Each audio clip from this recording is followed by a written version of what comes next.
Night டிஃபன்ப்பா. நல்லா சுட சுட தோசை, சுட சுட தோசை, சுட சுட இட்லி,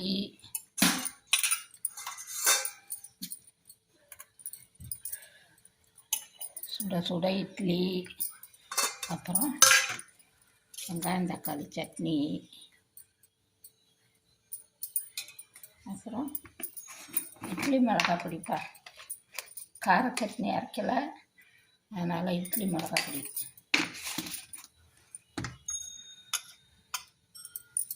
நல்லெண்ணெய்,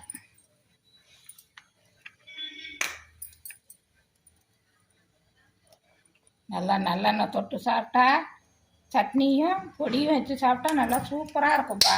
வாங்க எல்லாரும் டிஃபன் சாப்பிட வாங்க. இந்த வீடியோ பிடிச்சிருந்தா லைக் பண்ணுங்கள், ஷேர் பண்ணுங்கள், சப்ஸ்கிரைப் பண்ணுங்கப்பா. தேங்க்யூ.